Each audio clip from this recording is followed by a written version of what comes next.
me. So you can picture this Rolls Royce pulling up behind like a Safeway store. These 3 or 4 teenage girls in cut-off shorts getting out, getting into the trash bin and filling up the trunk of the Rolls Royce with damaged produce.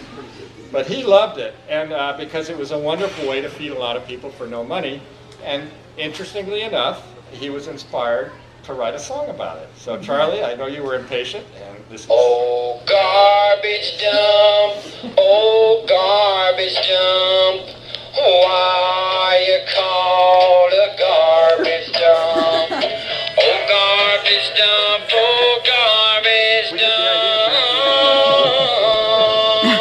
why? All right, it goes on a long time. I don't need to play anymore. Already did. Pardon me? Already did go on. You know, it went on too long.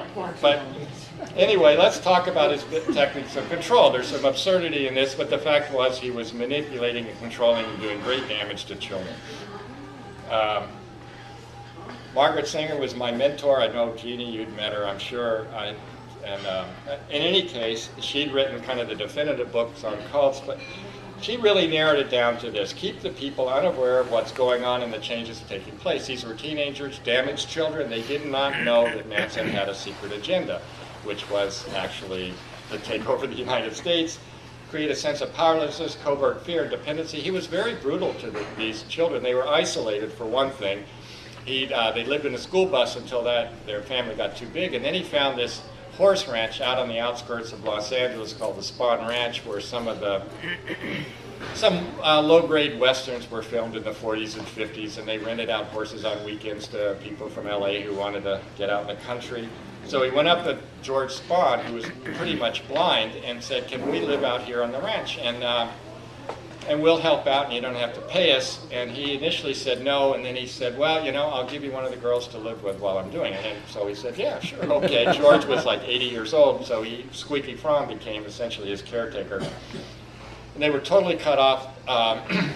He didn't allow them to use George Spawn's telephone. They didn't get a newspaper. He controlled radio and television religiously. I mean, that's a bad term. He controlled it brutally, essentially. And they were afraid of it because he was brutal. And he wanted to break them down even further. And remember, the vast majority of the Manson family were high school or middle school age. And so the way meals went at the Manson family was the men ate first, then the children, then the dogs, then the women. And they were really cut off, and to kind of break down their identity even further, they weren't allowed to own anything, not even a toothbrush. All the toothbrushes were communal. You just grabbed whichever one was handy. Yes? I'm just curious, who were the men? Was it just Manson and the property owner, or were there other women? Oh, I thank you for that. He always had more women than men. He was, on top of being a racist, he was a misogynist as well. He had a few men with him. Tex Watson was one. He had a few. We're going to actually see a clip of one of Paul Watkins was really a second-hand man, and Paul Watkins was very fortunate because he was able to get out of the Manson family in a particularly novel way. And the children, who were they? When I say the children, I'm talking, actually they did have, there were children born to the Manson family. They were born at home delivery, not a big believer in hospitals. But when somebody joined the Manson family, their driver's license was also confiscated. So he really had pretty good control of them. Suppressed much of the person's old behavior and attitudes, instill new behaviors and attitudes, put forth a closed system of logic, and allow no real input or criticism. So if you said to Charlie, you know, it's a nice fantasy that you're going to be the fifth Beatle, but you know, it's unlikely. If you were, if somebody was foolish enough to say that, he would just punch them. He was very good with a machete, and one of his favorite things was to have one of the girls, I call them girls because we always think of the Manson girls, they're young women, stand up against hay bales, and he would throw the machete to see how close he could get to them. And he'd control the person's time and physical environment. They were isolated, they didn't have access to public transportation or cars, they didn't have a driver's license, they didn't have any money, and they were constantly preached to by Manson. And the other aspect of it, and he was kind of a pioneer in this, I'll give him his due, he realized that two ways he could control his people were through LSD and marijuana. Not talking about people take marijuana for physical illness, or people maybe smoke marijuana now and again for the relaxation and kind of indifferent to that. They were heavy marijuana smokers. They were always under the influence of marijuana. And always, and that made them more susceptible. They took LSD in these ritualistic LSD ceremonies, heavy marijuana use. It's important to recognize that they were very, very heavy marijuana users. They're not casual people, might have 1 or 2 joints a day even. They smoked it all the time. And LSD, you know, dreamlike imagery, magical thinking. And he was also, if you're familiar with the Milgram study, which is a particularly horrific study that could never be done ethically now. Maybe I could spend a few minutes on it. Do we have enough time, do you think? I think maybe Move along. probably everybody's familiar with Oh, okay, good. That's prison. right. I'm speaking to a skeptical crowd. I don't have to explain what the Milgram study is. Prison one. And isolation, very big thing. This is before the family got too big. They were still living on the bus. You can see Susan Atkins in the background. She died of brain cancer, I don't know, 4 or 5 years ago, still incarcerated. And there's the Spawn Movie Ranch where they live. And I want to talk about their LSD rituals because it's pretty interesting. Remember, they're heavily influenced by constant marijuana smoking. They would do these rituals. They had an empty building at the Spawn Movie Ranch. They would all take LSD except Manson. As near as can be determined, he took it one time, and it was a very bad experience for him, but he recognized its power. So they would all take LSD. They'd all be completely nude, so you can picture the self-consciousness that a teenager experiences anyway. And they're on LSD. He sits in the middle, and he plays music for them, and he lectures them, and he preaches to them. And then the culmination, well, not quite the culmination, but after this had been going on for a couple of hours, they all got up and they sang and they followed Manson outside. He already had a cross there and with a hole dug, and they would tie Charles Manson on the cross, and then they would put him cross in the hole, and then they would all sing songs to Charles Manson while he's up on the cross. And you got to think about it, Charles Manson, man's son, because he was saying in fact that he was God. And then they would go back in and they would have an orgy. But what he was particularly adept at is if somebody was heterosexual, he would make sure they had homosexual sex, and vice versa. And it was the whole thing was to totally confuse them when they're in this state of LSD, marijuana intoxication. One of his new followers, he found out something really interesting. One of his new followers said, hey, my aunt has a ranch in Death Valley. Nobody's living there. So that's perfect because that's where the bottomless pit is. And as the race riot's getting closer and closer, you best be ready. And so what they started doing is they started stealing dune buggies. And because they were going to need the dune buggies when they got to the desert. And Volkswagens. And he befriended a biker group. I think they were called Satan's Slaves, I believe. And they were mechanics. They were good mechanics. And they were also drug dealers. And he said, look, help me cut these Volkswagens down. Help me do this. And you can hang out and have sex with any of the girls you want. And so it's a pretty good deal for the bikers. So they had all of these, and they were shipping them up to... It would not surprise me if there's still 1 or 2 stashed up there somewhere, because they had a lot of them.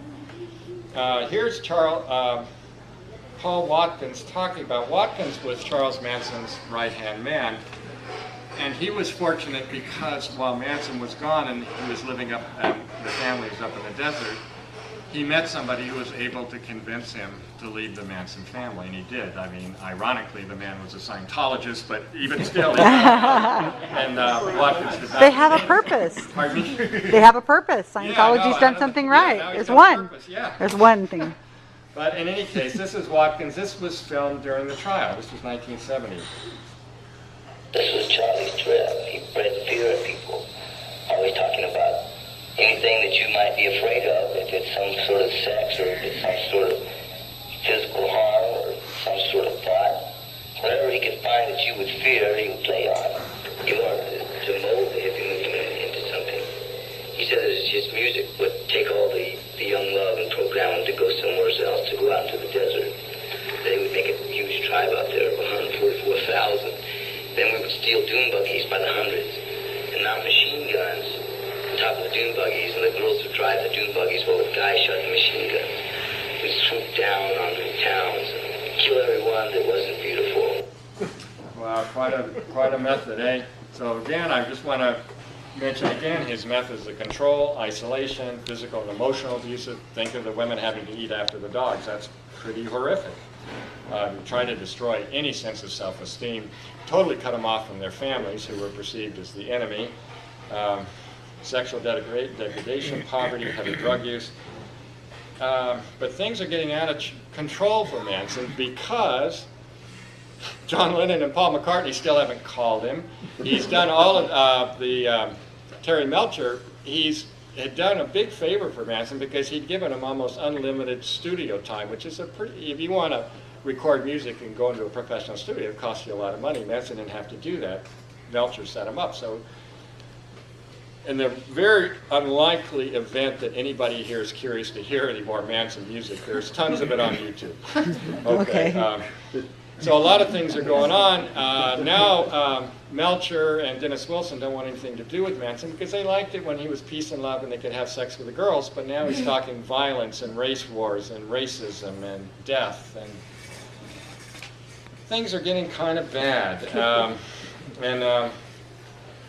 Then he worked out this deal when I talked about, God, now I totally blanked out on his name.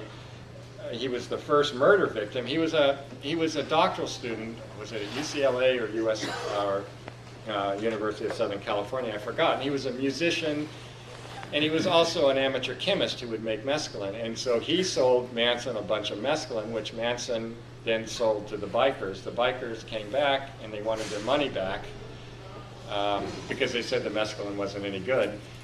And so they showed up at the guy's house, and he thought the Manson family were his friends. They often spent the night at his place in Topanga Canyon. It still exists, but as you can see, at the time it was just a tiny little two-story hippie house. Now, of course, it's probably owned by a movie star.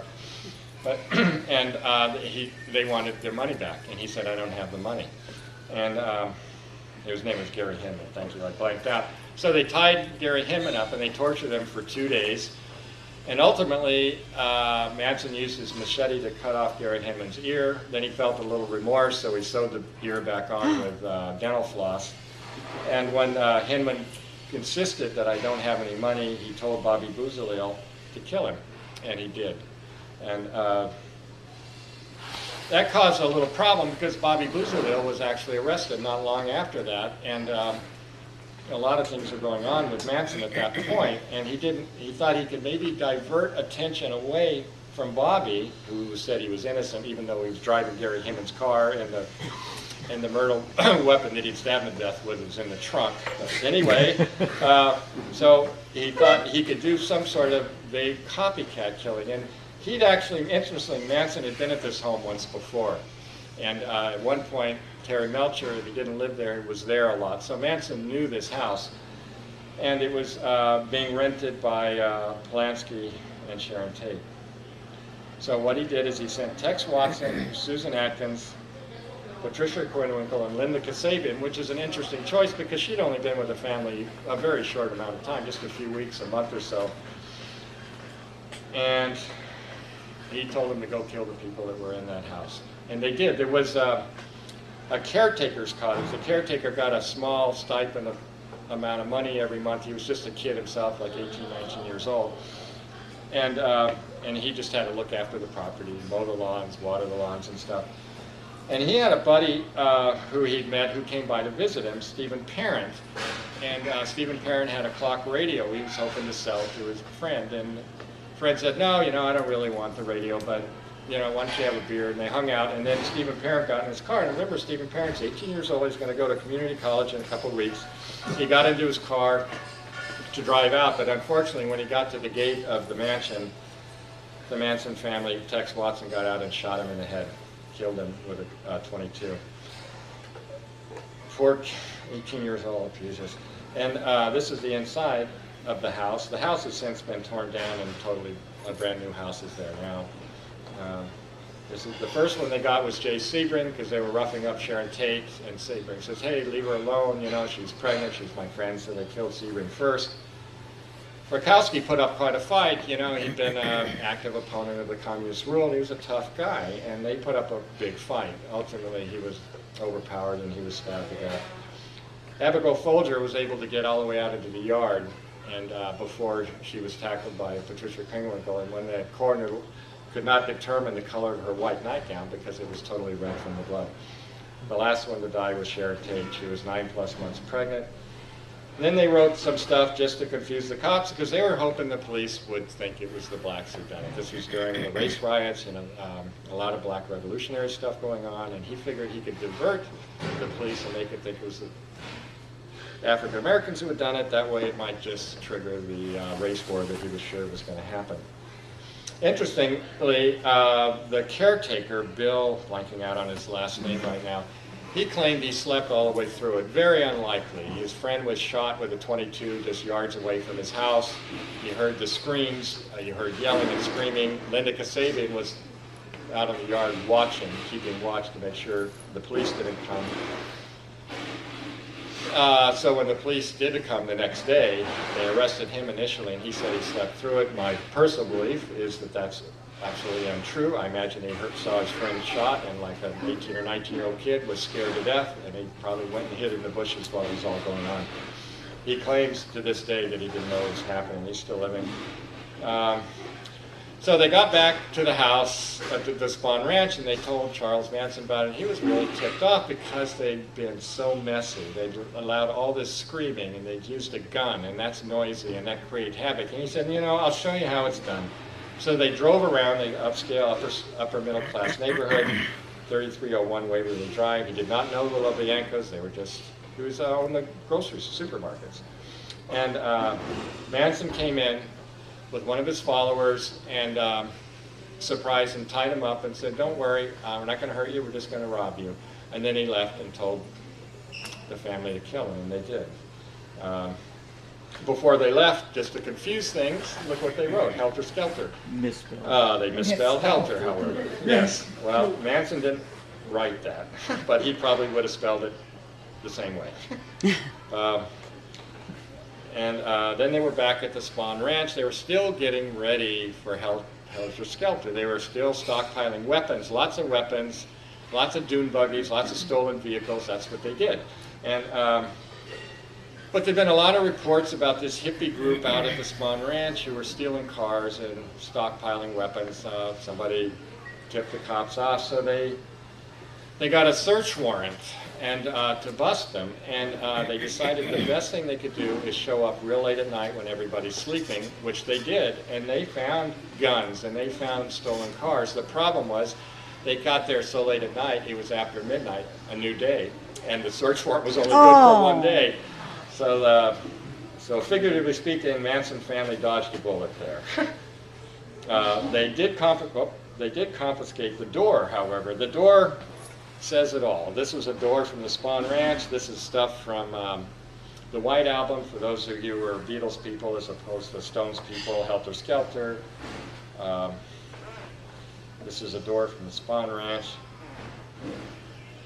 There were other ranch hands at Spahn Ranch too, and Shorty Shea was one of them. They didn't like Shorty Shea for a couple reasons. One, he was married to an African American woman, and Manson was a racist, so that automatically made him suspect. Also, Shorty Shea did not like the Manson family, and he'd been pressuring George Spahn to kick the Manson family off the ranch.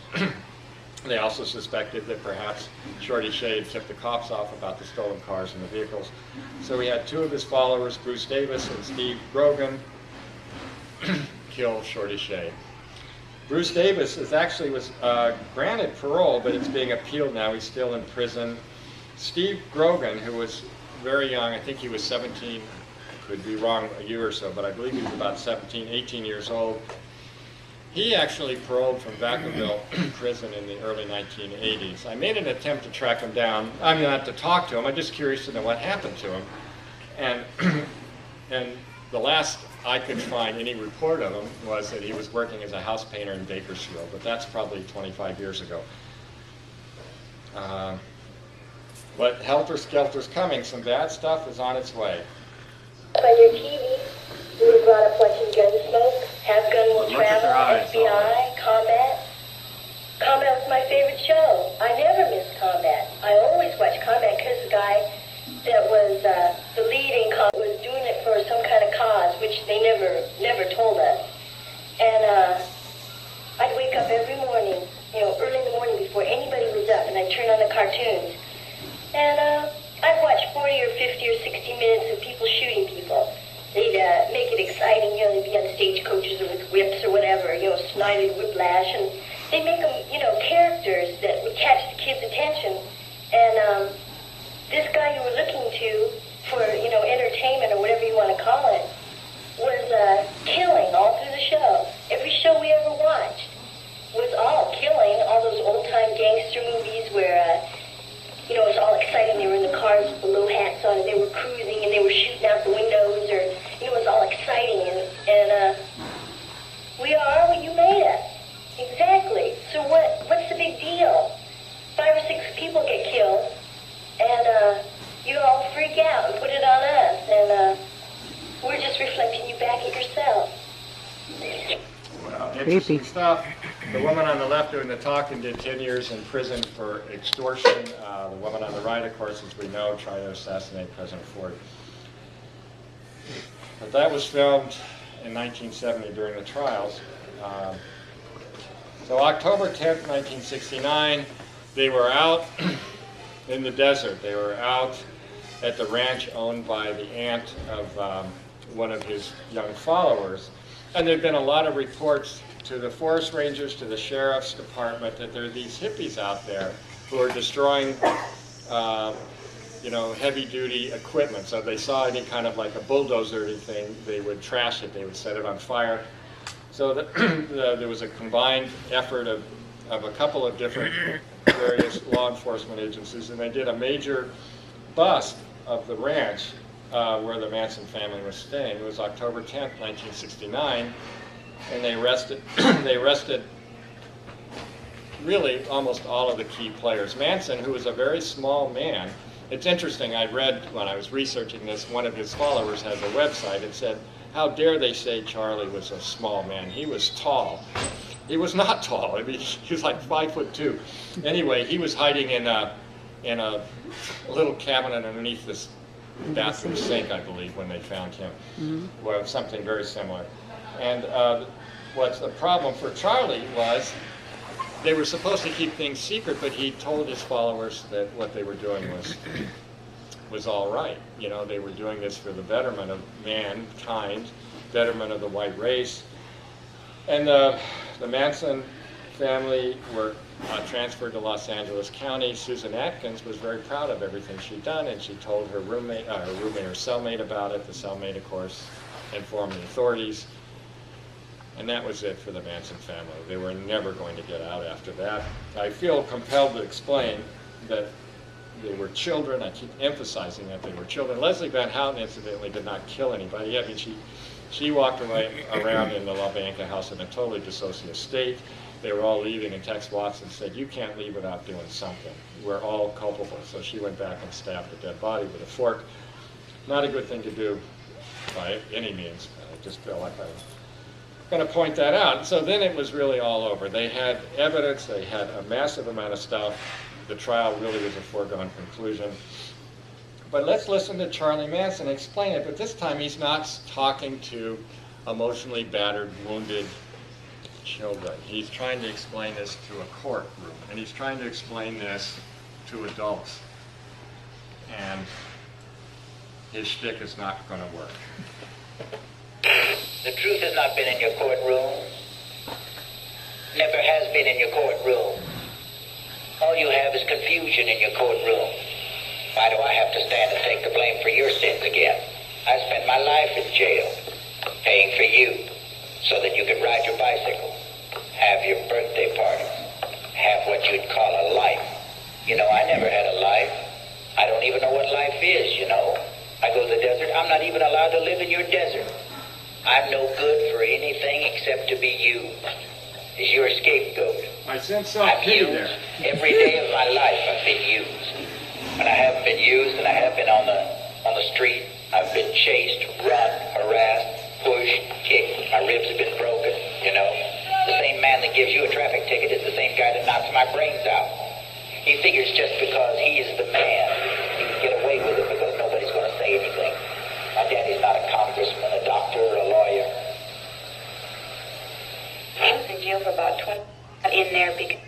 Sorry. Don't you want me to make you? It's coming down fast, but don't let it break you. Tell me the answer. You may be a lover, but you ain't no dancer. Look out, hell's a skeleton. Hell's a skeleton. he's been in jail. We are sneaking in the county jail, looking under the door to see if the man is there. Sneaking like little children out of town. Sneaking all around the courthouse. Sneaking in and out of the ventilators. Sneaking everywhere. Everything is sneaky up around Sneakyville. Everything we have to do is to get to the truth has to be sneaky. It seems a shame to sneak to get to the truth. To make the truth such an evil, dirty, old, nasty thing. You gotta sneak to get to the truth. The truth is condemned. The truth is in the gas chamber. The truth has been in your stockyards, your slaughterhouses. The truth has been in your reservations, building your railroads, emptying your garbage. The truth is in your ghettos, in your jails, in your young love, not in your courts or your Congress, where the old sit judgment on the young. What the hell do the old know about the young? They put a picture of old George on the dollar and tell you that he's your father, worship him. Look at the madness that goes on. You can't prove anything that happened yesterday. Now is the only thing that's real. You can try to prove that Columbus sailed on an ocean, but it's not the same ocean. It's a different ocean.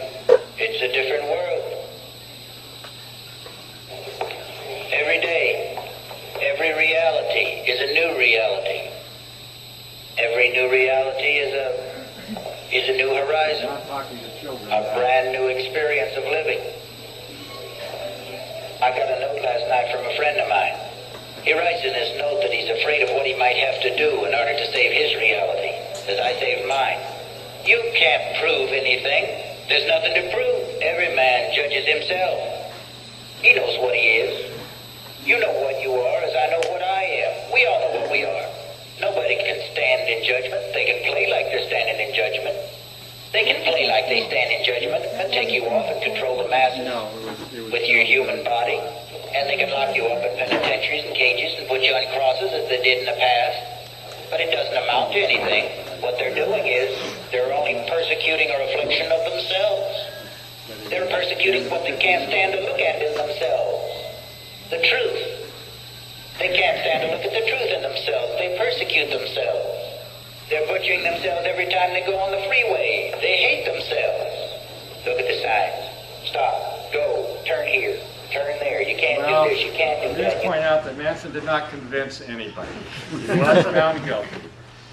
And I wanted to end it, because I keep emphasizing this, because when I worked at San Quentin as a psychologist for a long time, and I taught it at the doctoral level in forensic psychology courses, and people have this image of this evil cabal, the Manson family, and certainly bad, horrible things were done by the Manson family under his influence. I'm not at all minimizing the horror and the damage that was done. It's important to remember they were children. And so I thought when I was putting this together, I would find a photograph of the Manson family. And but most of the photographs I found were like, they reminded me of like the boys who went bad in Lord of the Flies or something. They didn't really capture the fact that these were kids. I mean, I was playing Little League, as I say, and I was an altar boy when Diane Lake joined the Manson family. And so I found this photograph, which was taken in a kind of a creek behind Spahn Ranch. And Manson did something that's very common with a lot of cults. When you doubt anything that your leader, the master, the guru, or whoever it is, if you doubt him, it's very common for them to teach you a short mantra or something that you can say, that when you're doubting, when you're afraid, when you're wondering if maybe you've gone the right way, you say this little mantra, this little prayer, this little saying. And Manson actually had a song that he wrote. He wrote, remember, over 150. And he would have his followers sing the song. And it's not really a bad song. Not a great song, but it's not a bad song considering that Manson wrote it. And it's the only song I found of Manson's where he doesn't sing in it. And this was a song that they were to sing or to say to themselves silently when they were thinking, well, you know, maybe Manson's not God. Maybe this isn't really going to happen. And I thought we would just end with the Manson family singing their song. Always is always forever. It's fun, it's fun, it's fun. Sign yourself for your father. All the sun is one. I did no time from behind you. Illusion isn't just a dream. Valley of death and I'll find you. Now is when on the sunshine beam. So bring on the young perfection. For there will surely be no closing the hunger. You can't see, you can't see, you can't see. So that's it. So thank you very much, ladies and gentlemen.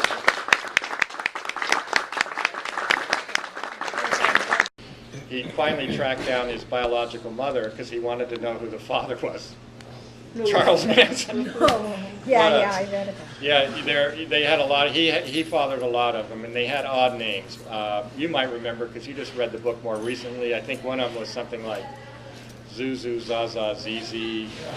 They had. That's all I remember. Something like Oh yeah, and I think another one was called Pooh Bear. Yeah. There's some Manson progeny out there.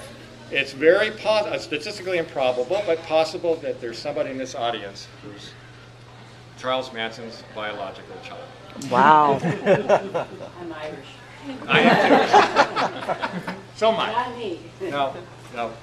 We'd be looking for somebody, well, you would fit the criteria, somebody between like 45 and 47. So there we go. Yes. I'm blanking out on it. I can give you my card if you want, and I'll send you a link. I'll send you the information. I actually, because once you get immersed in something, as Jeannie, who's a wonderful scholar, will tell you, research is a slippery slope. You know, finally you just say, where do you stop? You know, and so I actually ended up. I have several CDs of Charles Manson music. If anybody's really, maybe if I ever do this again, we'll just do it all his music. Let his music speak for him. Yes. I always wondered, just what's the difference between a sociopath and a psychopath? Well, there's. And the second question is, so when all was over, everyone's sentenced, what do you understand about how they came to realize? Did any of them come to realize that what they did? A wonderful point, and I'm glad you brought both of those up. And if there's a sociologist in here, I'll get an argument, and I won't argue with you. I just know I'm right. So there we go. So a sociopath and a psychopath are essentially the same thing. Sociologists tend to think a sociopath is somebody who's a psychopath, but he didn't have. Well, I'll just say it's a he because there are women psychopaths too, but most. Statistically more men than women, so let's just say he for simplicity's sake.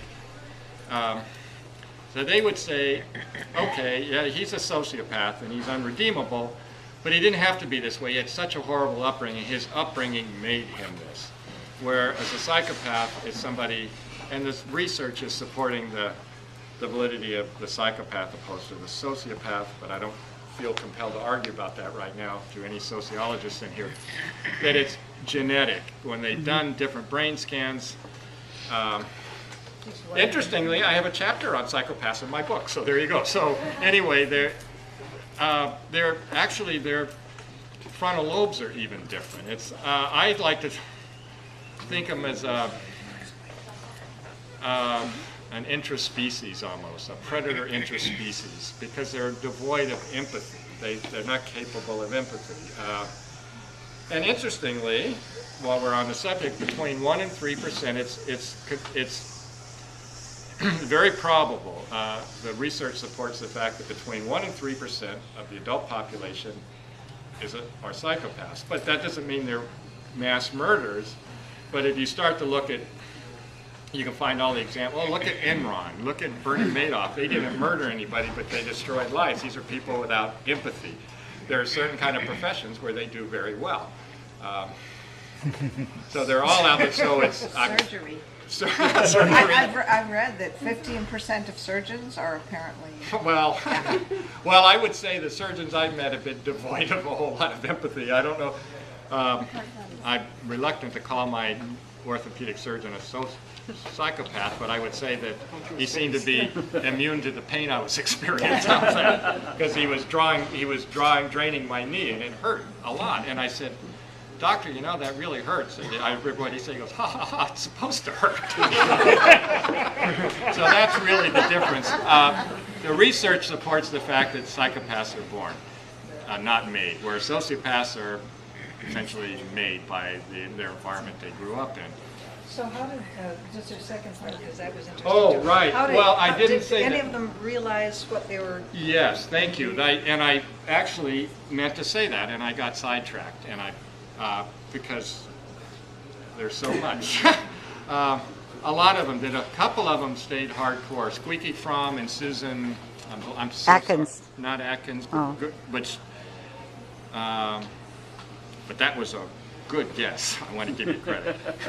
But because Susan Atkins was convicted, but there were two out there, and they were called Red and Blue, and they tried to keep the Manson family alive. They moved to Stockton, but I just talk about them briefly, and then they moved to Sacramento. But you know, times change, and they were still trying to recruit because they were saying Manson's the Messiah, he's innocent. They were trying to recruit people for Manson's family into the mid-'70s, but that was old stuff. Hippiedom was dying.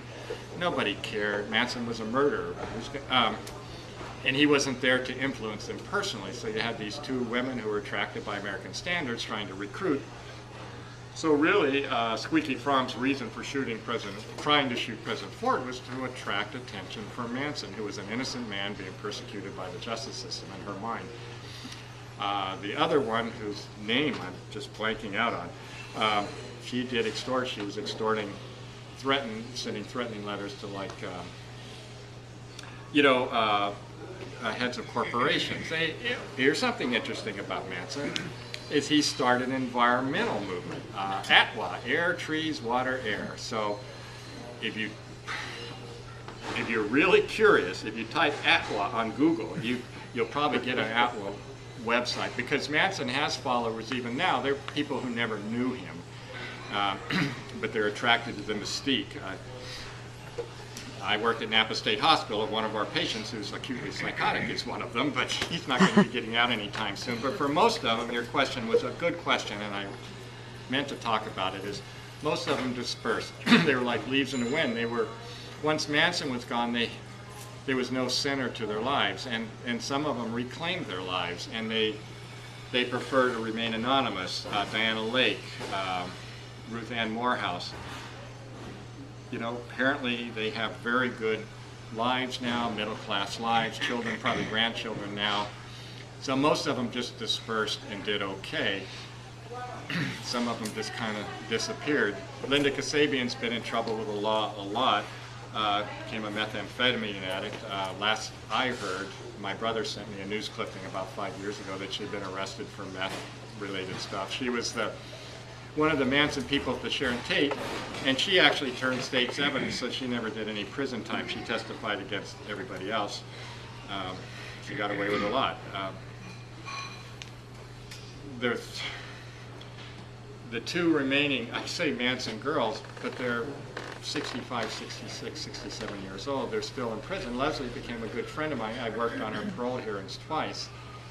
But nobody wants to be the first parole board that lets one of them out. They look like middle-aged social workers. I don't know. Did I answer your question well enough? Well, from your experience, yeah, you did. But also, psychologically, they're out of the environment. They're not being physically controlled. They're not being degraded. Their time is their own. But not in a prison system where they're still in a controlled environment. So how does that work psychologically, that they can actually kind of regain some sense of self going through a controlled environment? Well, I'll speak about Leslie. And by the way, I visited her a few months ago, and I said, I'm going to do this talk. and I just want to make sure it's okay with you. And she says, please tell people about it, because she says people need to know how about, she wasn't even speaking specifically about herself, but she said the more people know, yes, I'm sorry. Use the mic. Oh, I'm sorry. I'm sorry. How's that? That her point was the more people who know about manipulation and control, the better. And so I can speak about her. She has 2 college degrees. She's got a master's in education. She does tutoring because in the 1990s it used to be possible for a prisoner to get a college education, which is a pretty cool thing because the research showed that the recidivism rate goes way down when somebody when they're educated, less likely to go back to crime. Some do, but I met people with college educations who did crimes. But in the mid-90s that was banned because it was considered coddling to the inmates because they were getting Pell Grants. And so when that happened, the college programs in the prisons shut down. San Quentin has one, but it's run by Patton University in Oakland, a small Christian school. But I actually did a volunteer class there, and it was a wonderful experience. No religious overtones to it at all. I taught a clinical psych class there before I worked at San Quentin. So what a junior community college in Southern California does is they videotape the lectures by the professors, and then they show them in the prison, and Leslie is there to oversee that, and then she passes out the tests and tutors. So they find ways to be useful. Bobby Bouzalil, who killed Gary Hinman, he's married, he has a website. He was a very talented musician. He was very much part of the San Francisco hippie movement. So he has a web page that his wife maintains. You can buy his CDs there. He's in prison. He's in prison. You have to order them from his wife, not from him. Tex Watson became a born-again Christian, as did Susan Atkins, and they both wrote books about their conversion. Watson has a whole bunch of children he had when conjugal visits were permitted for lifers. That's cut off now. Patricia Quinwinkle is in her late 60s and looks like she's 80. Susan Atkins died of a brain tumor a few years ago. That's probably all. And Charlie Manson's in prison forever. He will never get out. It's a safe bet, and he knows that. And I don't think he even cares, frankly. He doesn't seem regretful when I see him. No, he denies essentially. He says, "Hey, I didn't kill anybody. They're free spirits. They can do what they want. Why would you hold me responsible for what somebody else did?" Essentially, that's his message.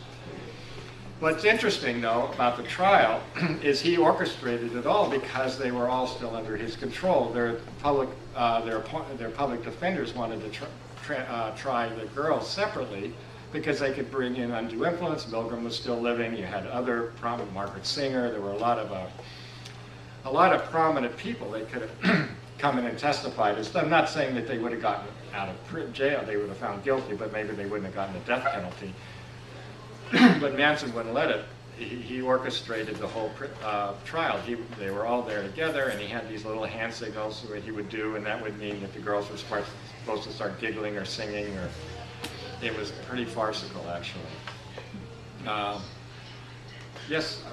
You mentioned that your students in Argentina recognized Manson's name and maybe the Manson cult. Are you aware of other Manson-like cults in other cultures? Well, it's interesting. A close friend of mine is on the faculty of the University of Buenos Aires, and she was telling me about one I haven't started the research on because she was thinking, oh, that'd be a fun thing to research. She was saying, Patrick, we could write a book about it. That's all the academics always want to write books, right? So, but I haven't followed up on it. But there are always these variations. It's an interesting thing because most groups kind of dissipate when the leader dies unless they're big enough to be self-supporting, like Mormons. just for the record, because I don't feel like being sued, I'm not saying that Scientology is a cult, but you might want to look at the 6 criteria that Margaret Singer says and judge for yourself, okay? But it was such a big empire when Hubbard died that they were able to sustain themselves okay. The cult that I studied for my dissertation, it still exists, and it's interesting because it had a charismatic leader named Reverend Bill, true psychopath. But he was really charismatic, and I was always afraid to talk to him for more than a few minutes because, well, Well, he made me uncomfortable, for one thing, and I was always afraid he would figure out what I was doing. I didn't lie to get in, but they misinterpreted my reasons that I gave them. I had to sign a statement, and I did not lie to them. But perhaps, no, I didn't lie to them. They just misunderstood what I said. Sins of omission. A sin of omission. And it's interesting really quickly, when Reverend Bill died, because it wasn't a big group, about 80 people, I thought that they would fold because it really wasn't big enough to sustain itself. And he had 2 wives. One he married 30 or 40 years ago. She was an enforcer, Reverend Angela, who was a scary person. When she walked into the room, a chill filled the air. Then he married a very young woman too. She was Reverend Debbie. So I figured it'd be interesting to follow them because it'd be a turf battle between the two, but they were wise enough to know they had a good thing going, so they share the power, and that group's still going. Once in a while they make the newspapers, and I've been quoted a couple times. Anyway, that's probably all I have to say. We have time for one more question if there is one. I fear that I didn't answer your question adequately, did I? Well, just when you, well, yeah, I wanted to look at more because I think there's kind of like, I had a couple of therapists who just kind of saying, you know, the people who have the worst time, like we all have bad relationships, we feel like we've been kind of brainwashed and turned against ourselves, just traumatic. He said, you know, the people who have the most psychological trauma are the people who have really manipulative therapists or cult leaders. Well, they're so sophisticated. that could happen. There was a cult, a very popular cult in the early 70s that was run by 2 psychology professors. I think they were at UCLA. And that can happen. Here's an interesting stuff. I'm a psychologist. Go on the Board of Psychology website and it'll list everybody who's had their license revoked or suspended. And the reasons, the overwhelming majority is sexual impropriety. So you get... Did you find it difficult to work with people who are trying to come to terms, like trying to unbrainwash themselves or be interested in it? No, well, people, we have great amount of resilience, and the reason I couldn't be more elaborative about the ones who survived is because they don't want people to interview them. They've got different names, they've settled, they have lives. This was a horrible thing that happened to them when they were children, and they don't want to be associated with it at all anymore. So, we really can't track. Only the most notorious ones can you track down. Even Steve Grogan, a house painter in Bakersfield in the mid-'80s, and then he's disappeared. He probably changed his name. I don't blame him. He doesn't want to be associated with Manson. Yeah, okay. Well, let us thank Dr. Manson.